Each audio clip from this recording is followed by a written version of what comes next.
Welcome to the Plant Trainers Podcast, where we're helping people improve their quality of life through nutrition and fitness.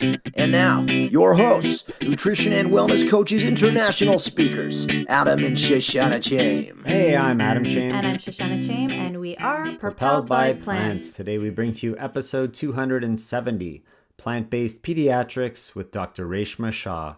In today's episode of the Plant Trainers Podcast, we sit down with Dr. Reshma Shah to talk about the most important thing in the world to many of us. Children. Wait. If you're not a parent or don't plan to be, we know you'll learn something that you can share with someone along the way. So please be sure to stick with us. We've been waiting a long time to have Dr. Shah say on our podcast that a plant-based diet can and is a healthy option for our children. But there's more to the show than that. Dr. Shah talks to us about breastfeeding, formula, supplements, feeding your children solids, weaning, cow's milk, and so many other questions that new parents have.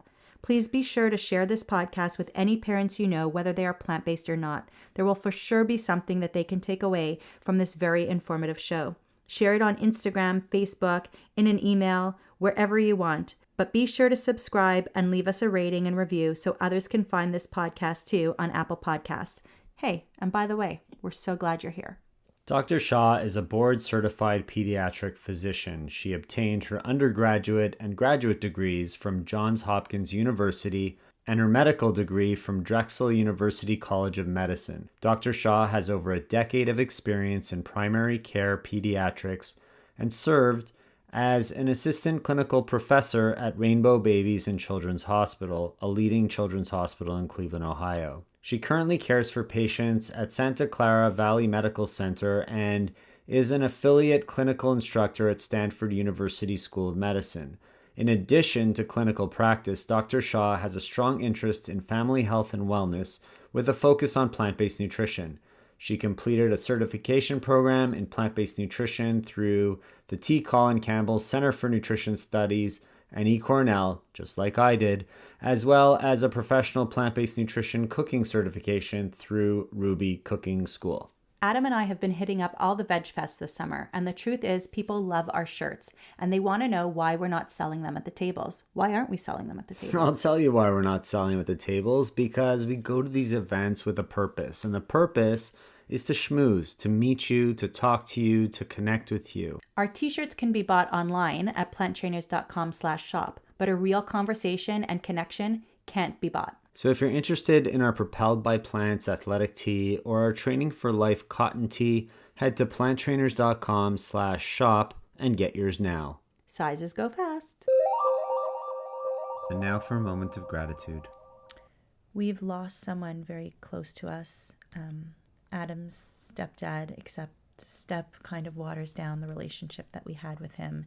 He was somebody wonderful in our lives, somebody who lived for today, who gave so much to all of his children, blood or not. And I'm just so grateful that I had, the 22 years of knowing this man, our children having a third grandfather for so long, and all the memories that he's been able to be part of with us. I'm just so grateful for all of that. Of course I am too, and I'm very grateful for all of the listeners and people who have reached out to us with their beautiful words and helping us get through the difficult time, and we are certainly going to miss him.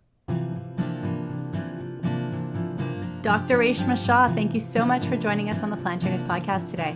Oh, thank you so much for having me. You're welcome. We would like to know what you're thankful for if you have a moment of gratitude for us and our listeners. Absolutely. I think it's wonderful that you start all your conversations in this way. And I think something that I am very grateful for is actually our weekly farmers market. We have this amazingly abundant market that we go to on Sundays. And I've actually been traveling for the last couple of weeks. So I've been missing it. And it made me realize what a crucial part of our weekend is. So I'm grateful for that. And I'm also grateful for, all the wonderful family meals that come from that market. So that's something I have a lot of gratitude for. Do you bring your whole family with you over to the market? It depends. I think I would say there's at least usually me and one of my kids, and depending on everyone else's schedules, there have been times where I go by myself, and I'd say about half the time the whole family goes. So everybody's invited, but I learned long ago that I didn't make it sort of a thing that everyone had to do, because it's my happy place and I want it to stay happy. So I would say it's half and half. Sometimes it's just me and my husband, or me and one of my children, and sometimes it's all four of us. It's nice to have that happy place. It's also nice to be able to share that with the whole family. Yeah, it is wonderful. And I'm sure we'll talk about this, but it's a great way to sort of get kids to try new foods. Our farmers market is very generous with samples. And so even, things that the kids might not be willing to try, or different varieties of things, it's a great way to sort of have them have that experience. Are you the type of person who strikes up conversations with complete strangers at the farmers market? You know me very well. My family's joke that I could, make friends in a, public restroom. I'll come out and be chatting with someone. So yeah, for me, it's a very social thing too. And if someone's sort of picking up some new vegetable or something that I haven't cooked with, I'll ask them, like, how do you make that? And what do you do with it? So yeah, I will strike up a conversation with perfect strangers. Awesome. So you mentioned your children. How many do you have? So I have two children. I have a 13-year-old son and a 16-year-old daughter. Okay, so they're a little bit older now, but you are a pediatric medical doctor. That's correct. And was it really nice to really talk to parents when you had your own children at home too, so you kind of know what they were going through a little bit more? Is that different from before you had your children? Oh, so I think that the pediatrician I was before having kids and after having kids is completely different. So I had my children, my first child, during the end of my residency training. And I think that when you have that experience of going through those sort of day-to-day struggles, it definitely informs your conversations with your patients. I remember, before my daughter was born, I read all the books about sleep, and I think she read those very same books because she was an amazing sleeper. And so when parents would come to me with issues around sleep, I would just think, you haven't read the books. You're not following the rules. And then after I had my second son, who definitely had not read any of the books on sleep, he definitely taught me a lot about compassion and empathy, because he was not such a great sleeper. And I had a much deeper understanding of what parents, suffer with and struggle through. So yeah, I think having kids has definitely influenced my practice heavily. So you are plant-based at home, correct? That's correct. Were your children born plant-based, or did they transition? So, I think that's a really great question. And I think that if you're fortunate enough to sort of come across this message before you have kids, you can really sort of instill these values and practices and routines really from the very beginning. And that was not the case with our family. And I will say that I sort of joke and say that my family is about 90% plant-based. And the reason for that is that we started on this journey much later. And for me personally, this is a very interesting sort of story in the sense that I grew up in a predominantly plant-based household. I'm Indian, and my parents are, they were immigrants. And so we grew up eating pretty much a plant-based diet. My mom did a lot of the cooking. It was all sort of the traditional Indian foods, no meat, no eggs or any of that sort of stuff. And it's actually when I sort of went away from home, when I was in college, and especially when I was in medical school and residency training, that my diet was actually the opposite of plant-based. It wasn't really, there wasn't much thought put into what I was eating. And then when I started having children is sort of when I started to pay more attention to the choices that we were making around food. And I would say for me, eating plant-based wasn't it wasn't a difficult transition because it's what I grew up with, but coming back to it was definitely a process. And so my kids were a little bit older when certainly when I started making the changes, they were sort of preschool age. And by the time I'd become fully plant-based, they had not been plant-based for a really long time.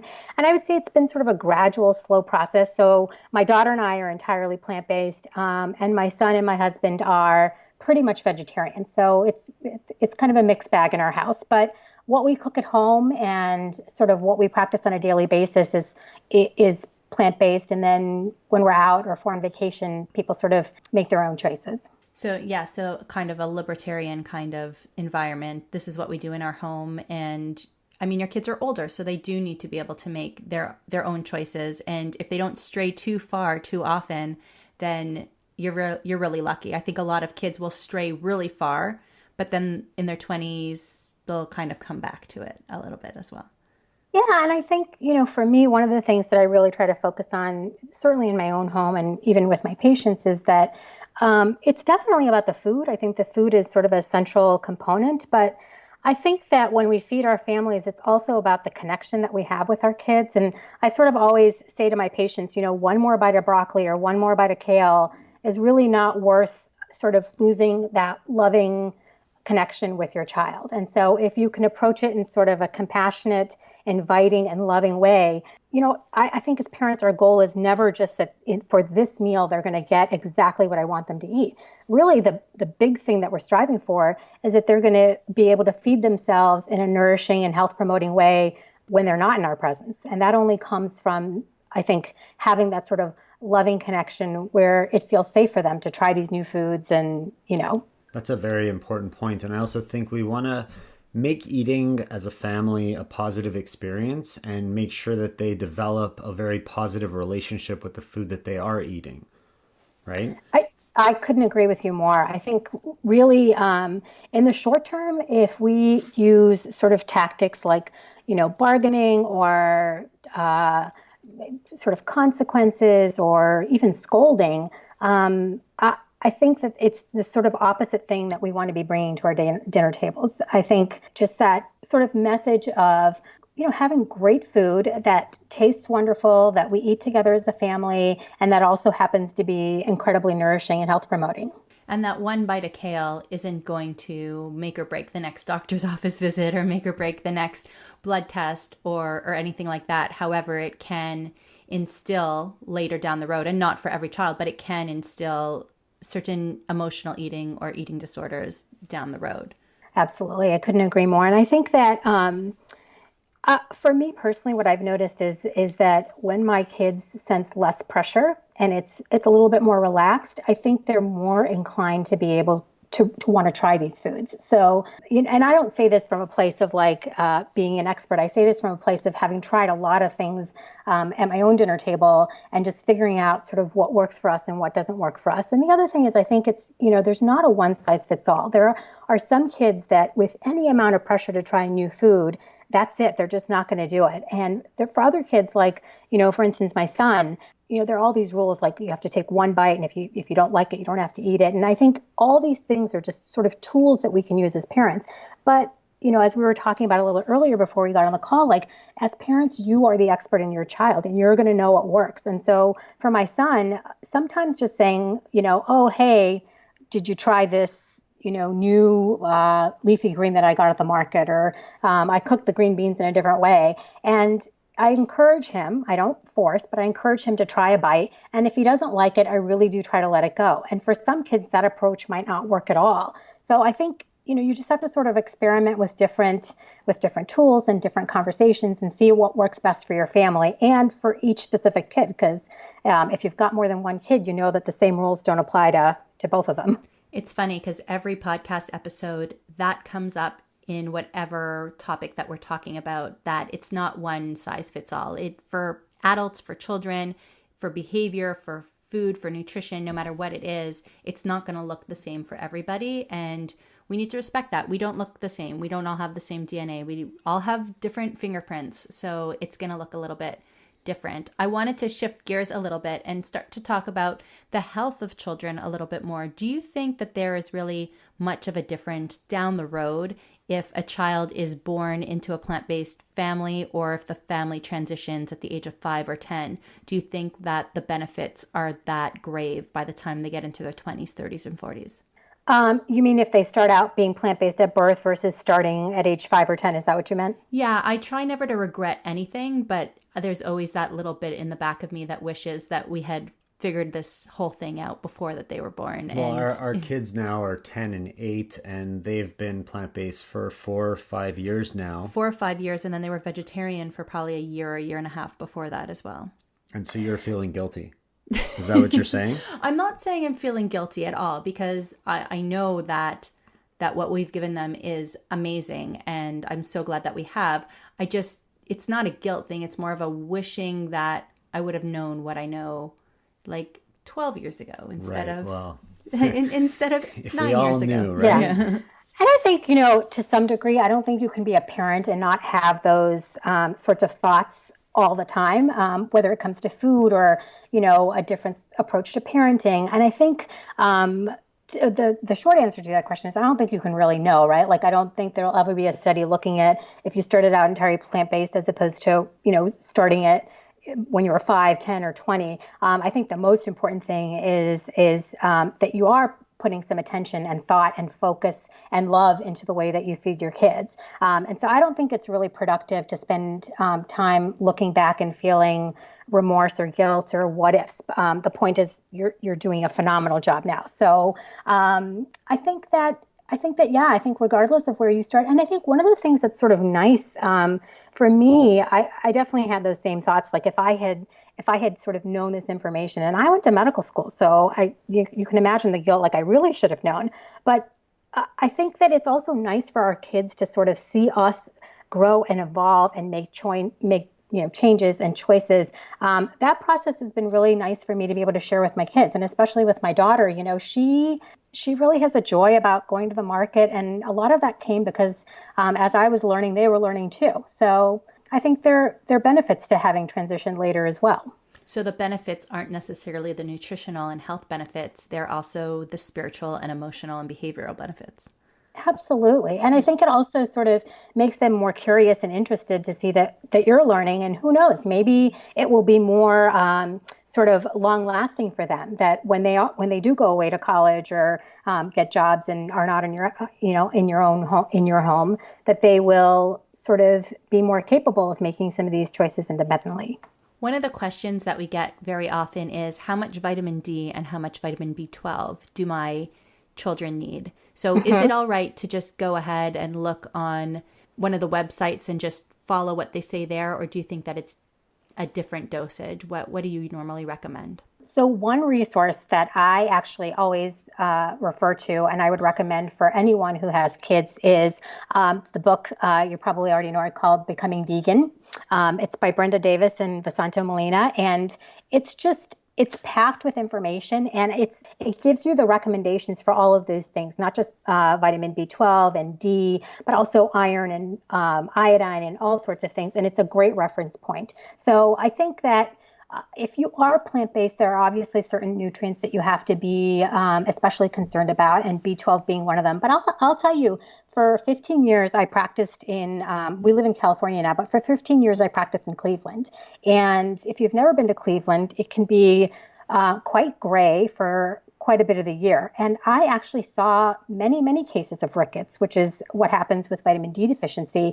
And none of my patients were vegan or plant-based. So I think there are a lot of nutrients that as parents we need to be concerned about, regardless if your kids are plant-based or not. And I do think that the book, Becoming Vegan, is a tremendous resource, and it's filled with the actual specific recommendations for all of these nutrients. So if parents have questions, it's always a book I refer them to. Yeah, it's a great book, and we had Brenda Davis on our podcast, and we'll link to that and her book in our show notes so people can grab that. One of the other questions that we often get is that parents are afraid to start their infants or even before they're born as plant-based. And is that something that they should be shying away from and not getting into the plant-based world at such a young age because they're afraid that their kid's not going to get all the nutrients they need?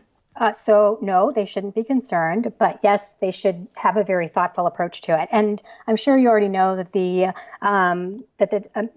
American Nutrition, they changed the name, the American Dietetic Association, but they changed their name now. They just put out a position paper in 2016, which basically states that a plant-based diet is appropriate for all stages of the life cycle, from breastfeeding to pregnancy to infancy and the rest of childhood. So I think that it's been shown over and over again that you can raise your children plant-based from the very beginning and still, sort of maximize their growth and development while, focusing on certain key nutrients that you do have to be careful about. And I found actually, I had a patient about a year ago. It was a young patient, a young family, new parents. They had a newborn, and I was seeing them for their first newborn visit. And I was talking to the parents and making sure they didn't have any other questions and, any concerns. And at the end of the visit, the mother sort of very reluctantly looks up at me, and she's sort of almost like embarrassed to tell me that she and the baby's father are both vegan. And I was sort of stunned. I said, well, I'm vegan too. And you could just see that her eyes just brightened up. And I was asking her sort of why she was so afraid to share that information with me. And she said that essentially every healthcare provider that they had met along the way had really discouraged them from being vegan. And because of that, they didn't even sort of open up the conversation, which can be really not safe because, the mom had not been taking B12. And so we had a long conversation about the nutrients and the supplements and the things that she needs to pay attention to. And so it's important that the parents know that it's perfectly safe to be raising their children plant-based, but also to share that information with their healthcare provider. And if they feel uncomfortable, I would encourage them to find a healthcare provider that they do feel comfortable having a conversation with. Love that advice. We want to thank everyone for their support with the Yummy Foods activity book for kids that we recently published and is now available on Amazon and Kindle. We know it's being used in homeschooling programs as community outreach materials, as well as a way to keep kids busy, learning, and having fun without electronics. We wanted to share a few testimonials. Happy customers have left. And this one's from Jessica. I love learning about new foods. Still being a fairly new vegan family, I would love for them to learn even more. I was pleasantly surprised when we received the workbooks and every one of my children, ages 1, 3, 8, 10, 12, and 16, took interest. Wow. Well done, Shoshana and Adam. This book is interesting, fun, informative, and I feel good about the fact that my kids are not only wanting to play with it, but they are learning at the same time. Win-win. This one's from Timothy. The recipe activities are great. No stress. It's a way to bond with your kids in the kitchen and teach basic kitchen skills. I recommend it for homeschooling, church-based programs, and presentations to elementary school kids. The worksheets can also be used as fun activities to test basic food literacy knowledge in adult-based presentations. To get yourself or a young one a copy, visit the link in our show notes, which is planttrainers.com/yummyfoods, or search Yummy Foods on your country's Amazon site. When we first got on this call before we started recording, I was on a call. I had, by whim, called a doctor from plantbaseddoctors.org, and I wanted to know if they were a medical doctor or a naturopathic doctor. And, you said you don't really need a medical doctor who is plant-based themselves. You need one that's going to be supportive of it. And I think that's the case. Either doctors are not supportive of it or they don't know enough about how to make sure that you are getting what you need. And then some are great and have done their research and have taken extra courses. But we definitely do need to make sure that all of these plant-based doctors or plant-based supporters are being put out there for patients to find, because it's important to get the right information and to be willing to share your information. You can't keep things like that from your doctor. You're supposed to share everything. Absolutely.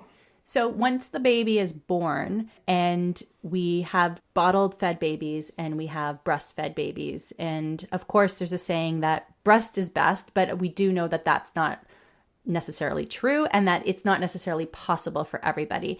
And we want to make sure that our listeners are getting the best information about where to get formula for their child when they want their child to be plant-based, because there's also a lot of issues around soy and children being allergic to soy, or thoughts of children being allergic to soy. So what do you recommend for a plant-based baby that's not on the breast? Yeah.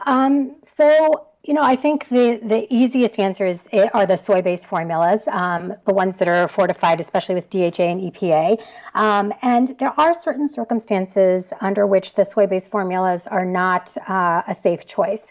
And two specific situations under where you wouldn't want to use a soy-based formula is in extremely premature babies. Using these soy-based formulas can lead to problems with the development of their bones and osteopenia and rickets because of levels of calcium and phosphorus. So for premature babies, it's generally recommended that they avoid soy-based formulas.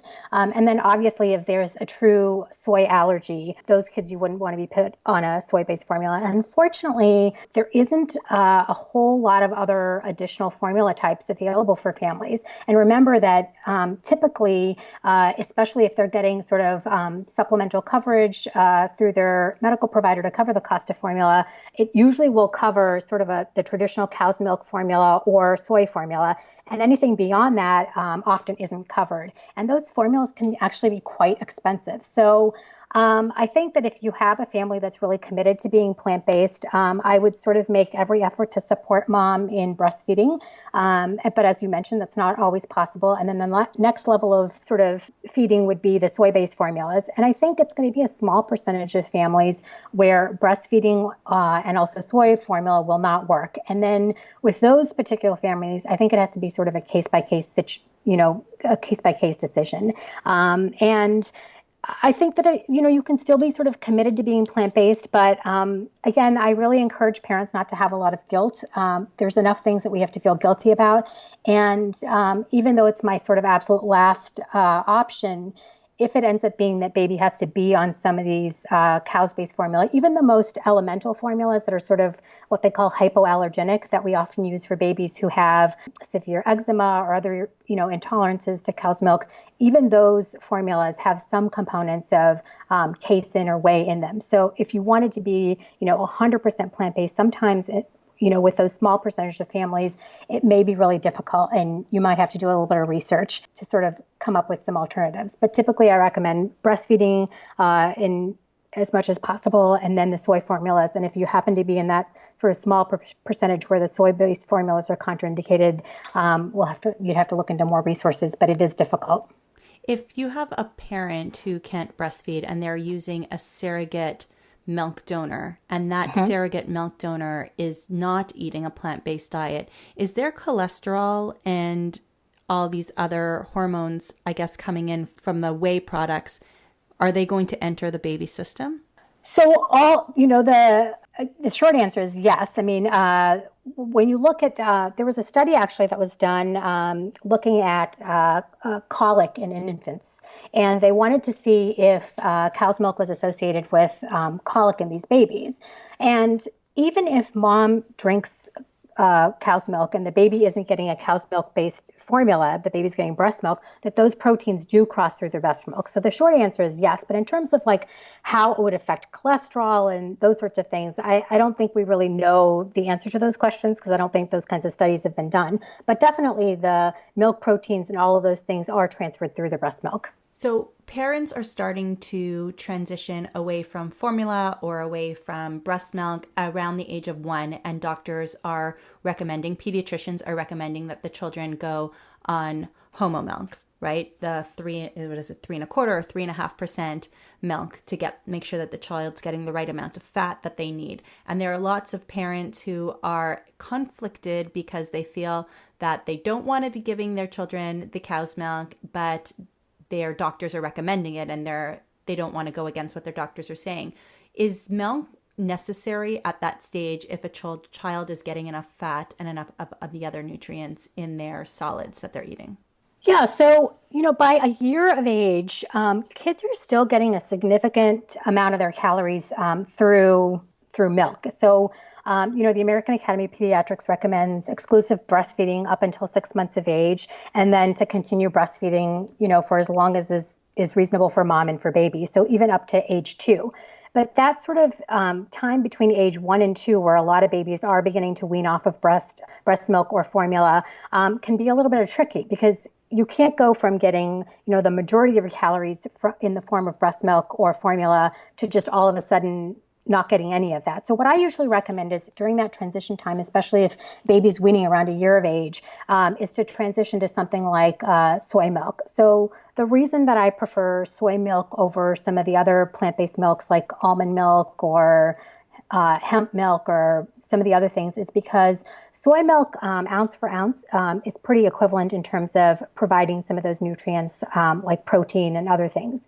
Almond milk is actually not a very it's not a great source of protein. It's not a great source of fat. It's water. Yeah, it's water. So, I think a lot of people have different opinions on this, but for children and especially for growing children, I like to stick to the soy milks that are fortified to some degree, especially if you're relying on fortified foods for things like vitamin B12 and vitamin D.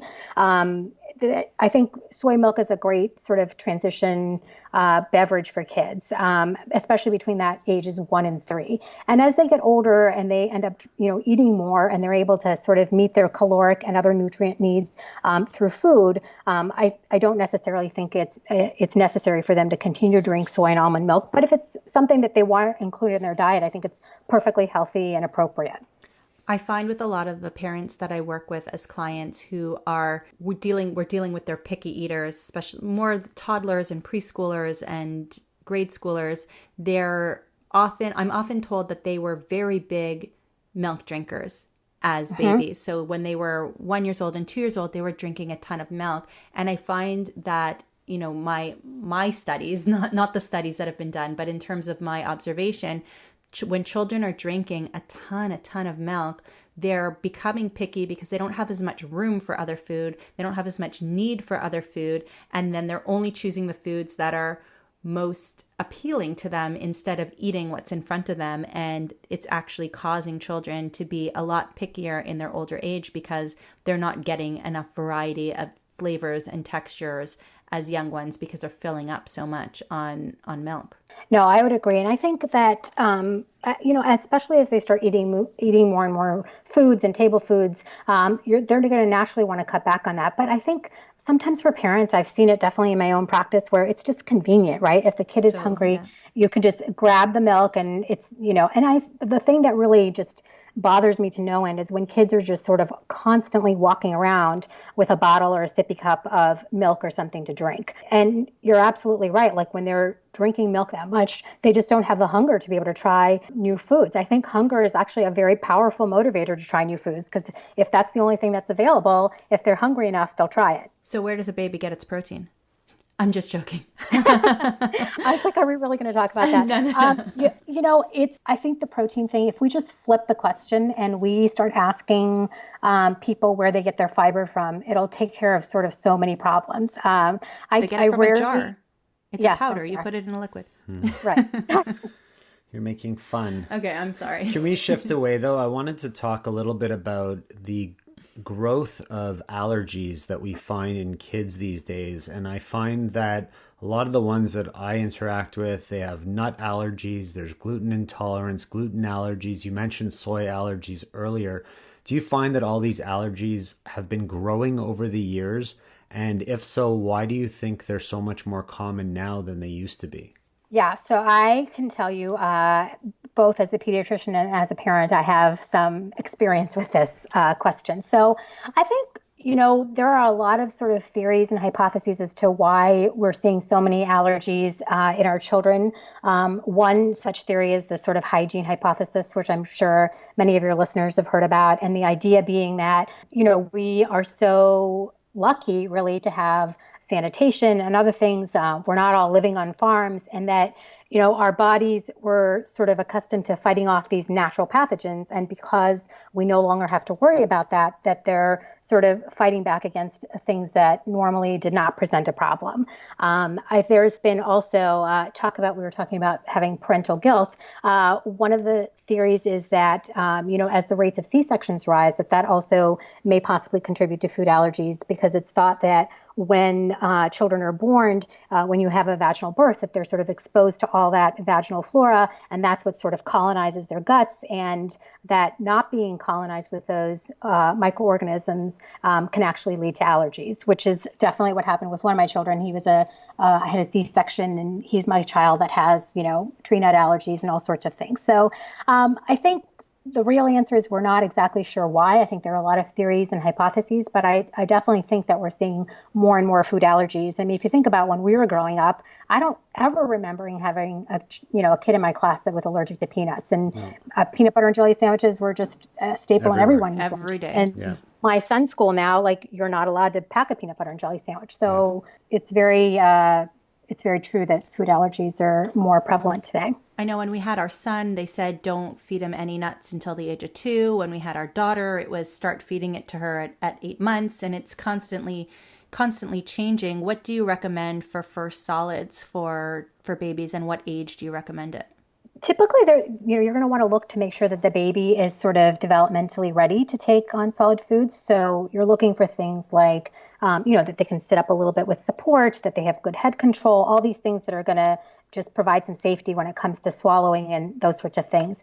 And typically that's going to be somewhere between 4 to 6 months of age. And, especially if you're breastfeeding, it's good to stay exclusively breastfeeding close to 6 months. Now, if again, one size doesn't fit all. So if you've got a baby that's like 5 months old, 5.5 months old, and they're just like watching everybody eat and is very interested, you sort of want to grab hold of the opportunity. So somewhere between 4 to 6 months, I would definitely lean more towards 6 months as a good age to start introducing some solid foods. Once you start, you can't go back. So you have to start bringing it with you, making it, whatever it is that you're doing. Once you start, people, you cannot go back. Yeah. And I've also had some parents that are so excited to, start feeding baby, and they'll start at 4 months and the baby is just like, pushing the spoon out. And so if you meet a lot of resistance, I always tell parents, just back off, give it a few days or a week, and then just reintroduce. You never want to force.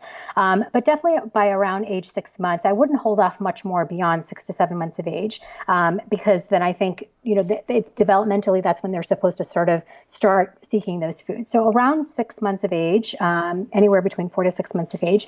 And the first foods that I usually recommend, the other thing that's happening for babies around that time is, they get their iron stores from mom, like during pregnancy, and right around 5, 6 months of age, those iron stores start to become depleted for babies. And so it's a really good idea to start introducing iron-rich foods at that age so that you can counteract the normal depletion of iron stores that happen for babies around that age. For some babies, you can start with things like, the fortified cereals, if you're okay using those. Other sources of iron can be like lentils or really well-cooked greens. Those sorts of things are really good to start with. And I think just, in terms of going back to our conversation about the food allergies, you're absolutely right in that the recommendations have changed so much. It used to be, don't do anything because you don't want to trigger an allergy. And I always thought that like avoiding those foods, if your child is really allergic, avoiding those foods actually only makes you avoid delay the diagnosis of the food allergy. I don't think it ever really prevented the food allergies. But if you do have a family history of food allergies, or if you have another child with food allergies, I do recommend going slowly and just starting with one food at a time and starting with a single ingredient at a time. So I wouldn't be doing like the mixed veggie mix, or fruits and all at the same time, but just starting with one food at a time and waiting a few days between foods and approaching it that way. So no different than it would be for an Omni family at all the same recommendations. Yeah. Same recommendations. And I think, if your family has certain cultural traditions, I know that in India, like I had a conversation with my mom about a baby's first food tends to be something called khichdi, which is a sort of a mixture of lentils and rice, really, really well cooked. And I think some of these traditional practices, they had a lot of wisdom. So if your family has certain first foods, be curious. And I think it's nice to learn about them. I want some of that. Yeah, it's really good. All right. So what actionable tips do you have for everybody to let them go with if they want to make their children a little bit more plant-based? So I think the first thing you have to do is sort of take stock of kind of where you're at. And I think it's going to really depend. Now, if you're a family that's used to doing, takeout a couple times a week, if you're, I think just the first thing is take stock of where you're at and where you can make some simple changes. This might sound a little odd to you, but I actually think that the first thing that we can focus on is just having family meals. So if that's not something your family is used to, think about how you can kind of incorporate that on a regular basis. In our family, we actually prioritize it pretty heavily. We have sports schedules and homework schedules, and as much as possible, it's not always possible, but work schedules that really do try to support family dinner, because I think it's a great place to sort of model the things that you want to see your children do. So starting with family meals. And I think if your kids are really receptive and curious and open, you can go at a much faster pace. But if you've got kids that are a little reluctant, a little picky, a little nervous, I think just approaching it with a sense of compassion and really inviting them in is the best way to go. And it can start as simple as just, making sure there's a big green salad at the dinner table, and then just kind of slowly move out. One of the things I used to do when my kids were young is I would say, okay, I'm making the grocery list and I'm sort of planning the week's meals. Give me some of your favorites. What would you like to see? So try to get them involved as much as possible. And really just, I think if you can approach it with a sense of curiosity, a sense of love, a sense of compassion, and focus on making really good food, it's a good way to sort of get the family involved. There's a book that I read on helping families with extreme picky eaters, and it's not a plant-based book, but I think some of the principles are really wonderful for parents that are struggling with picky eaters. And the authors say that we teach children about nutrition by serving and enjoying the foods we want them to eat. And I think that's a really good place to start. That is amazing advice. Great tips. Thank you so much for sharing, Dr. Shah, all of the great information and all of your knowledge with our listeners. We really do appreciate it. If somebody listening wants to connect with you or contact you somehow, what would be the best place for them to do that? So I used to have, I guess I still do technically have a blog, but it's just life has been busy and it's been pretty inactive. But the place that I tend to be most active these days is on Instagram, and it's just my name, Reshma Shah. And I try to post a lot of just the simple everyday foods that our family eats. You'll find a lot of my farmers market pictures there. And I would love to hear from people there. Awesome. So we will link to that in our show notes. Wonderful. Thank you so much. Thank you. We want to thank you so much for the time that you're taking with us today, but especially for being there for your patients, whether they be omnivore or plant-based, but having other plant-based doctors out there for people to go to feel comfortable with. Thank you so much for the work that you're doing. Oh, you're very welcome. It was my pleasure. Thank you so much for listening to this edition of the Plant Trainers Podcast. Don't forget to subscribe on iTunes, Stitcher, Google Play, or any other podcast listening platforms. We appreciate the feedback we receive from you. Every time we get a 5-star rating or review on iTunes from one of our fans, it ensures other people will find us too. Thanks to our patrons. To become a patron, visit www.patreon.com/planttrainers. Even supporting us with $1 really makes a difference. Connect and follow us on Instagram and Twitter @PlantTrainers. Like Plant Trainers on Facebook, join our newsletter, and check out our website at www.planttrainers.com for awesome plant-based recipes and a list of our services. Email your questions to info@planttrainers.com so we can answer them on our upcoming Facebook Lives. We hope we've inspired you today. Join us again next time, and have a healthy day.